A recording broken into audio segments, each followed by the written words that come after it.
Así que quieres llevar el Evangelio a los no alcanzados. ¿Cómo le vas a hacer? Aparte de la logística de mudarte a otro país, estudiar la cultura y aprender el idioma, ¿cuál es tu estrategia? ¿Cómo le haces para hacer discípulos que hagan discípulos? ¿Y cómo plantas iglesias que planten otras iglesias en tu contexto?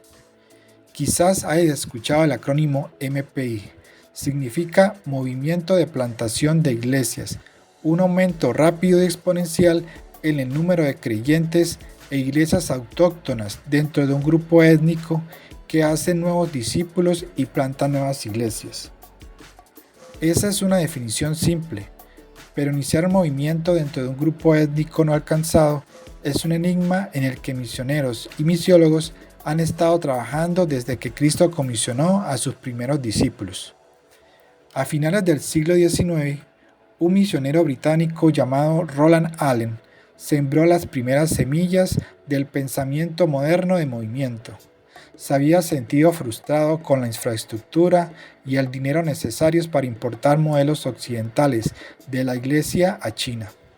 Pero al estudiar el ministerio de Pablo en el libro de los Hechos, se dio cuenta de que el crecimiento requería nuevos creyentes indígenas para plantar iglesias autosuficientes que se multiplicaban a sí mismas. El misionero estadounidense George Patterson experimentó la misma epifanía 60 años después, cuando su institución teológica tradicional no logró producir resultados significativos en Honduras. Él, así como Allen, regresó al Nuevo Testamento y descubrió principios similares. 40 años después, el misiólogo David Harrison estudió más de 20 movimientos de plantación de iglesias en los 5 continentes en busca de los elementos universales para su éxito. Identificó 8 elementos. Oración extraordinaria. Planificación estratégica. Siembra abundante del Evangelio. Personas de paz. Discipulado basado en la obediencia. Iglesias sencillas.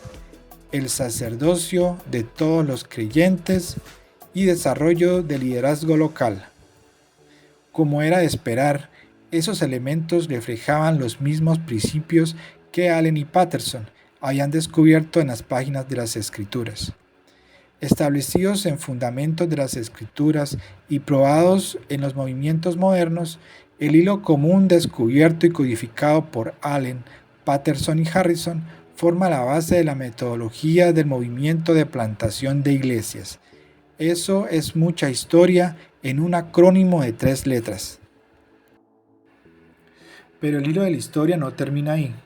Al estar de acuerdo con la sabiduría de estos sencillos principios del Nuevo Testamento, los practicantes comenzaron a agruparlos y desarrollar herramientas específicas con el objetivo de hacerlos más fáciles de aprender, más fáciles de transferir y más fáciles de implementar. Y si bien tienden a estar de acuerdo en los mismos fundamentos, sus prácticas se segmentaron y se formaron diferentes facciones. Algunos grupos enfatizan la siembra abundante del Evangelio, compartir las buenas nuevas de Jesús rápidamente con la mayor cantidad de personas posibles. Aquellos que responden son discipulados y reunidos en iglesias, donde se introducen los demás principios. De esta manera, la evangelización conduce al discipulado. Otros grupos prefieren un proceso más lento en los que los interesados en saber más se reúnen en grupos para descubrir verdades de la palabra de Dios durante un periodo de tiempo más largo, generalmente comenzando en Génesis. Juntos estudian las Escrituras, enfatizando el compartir con otros y el obedecer, con la esperanza de que algún día todo el grupo crea y forme una iglesia. Para ellos el discipulado conduce a la evangelización. Entonces, ¿quién tiene razón? Imagínense un barco de vela grande. Esos barcos podían funcionar con más de una docena de velas. Si vemos el barco como el Evangelio del Reino de Dios, avanzando a través de los mares para alcanzar a aquellos que nunca lo han escuchado, las velas representan diferentes métodos de evangelización, discipulado y plantación de iglesias. Hay una vela para cada metodología de movimiento, como DMM, T4T, ningún lugar sin alcanzar, 4 campos y otras. También hay velas para la oralidad, narración de historias, predicación en la calle o distribución de folletos. Y ciertamente hay otras velas que representan métodos que hemos olvidado o que aún no hemos descubierto. Cuando sopla la vela del viento del Espíritu de Dios, ¿cuál de esas velas puede atraparlo? Todas ellas.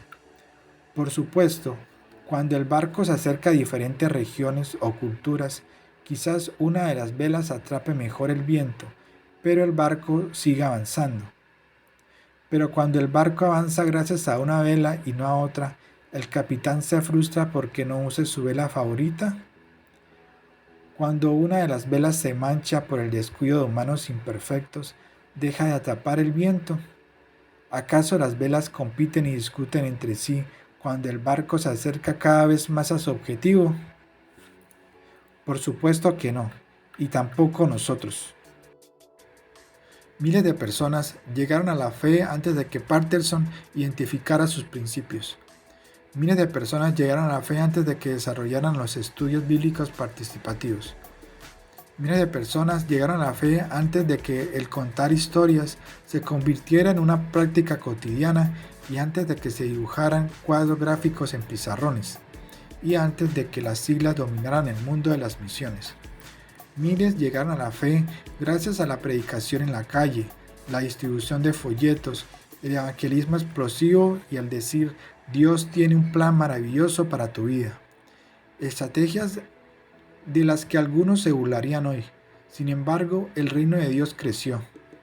Todos estamos de acuerdo en que debemos acudir a los perdidos, debemos compartir el evangelio, discipular a los nuevos creyentes, reunir a los seguidores de Cristo en iglesias y levantar nuevos líderes.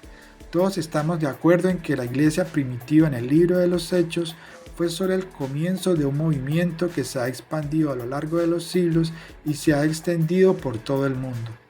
Todos queremos ser parte y ver el reino de Dios crecer y multiplicarse en todos los grupos étnicos de la tierra. Naveguemos juntos en ese barco, ajustemos nuestras velas y seamos parte de ello, mientras el Espíritu nos guía personalmente, hasta que todos hayan oído. Entonces, ¿a dónde te está guiando el Espíritu Santo?